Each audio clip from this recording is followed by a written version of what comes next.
Danas je zaljubljeni dan, danas nam je Valentajn. Do marketa trebao bih svratit bar, da ženi kupim cvijeće i čokoladu na dar. Ovdje za Valentajn velika je frka,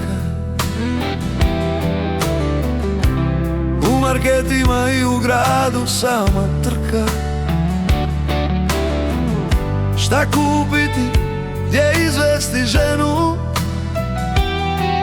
kako ispuniti želju njenu. Kupuju se danas skupe stvari, čiđe od srebra ili sjajnog zlata. Niko za puste pare ne mari, ako treba da ode i čitava plata. Mnogi izvode svoje žene na skupe večere u svijeće. Buraz, što se tiče mene,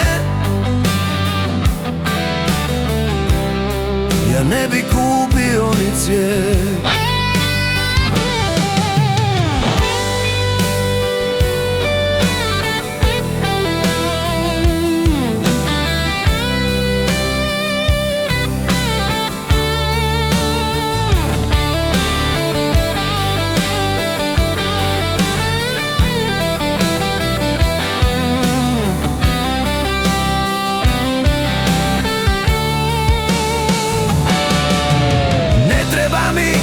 Zaljubljenih dan, ni čokolada, a ni cvijeće.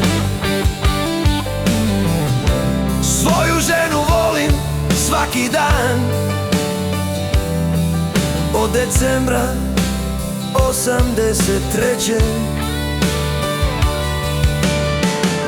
Večeras uz viski i čašu vina,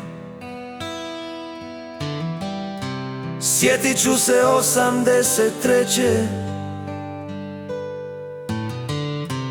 Kako ta godina bila mi je fina, i još uvijek sam pored svoje sreće.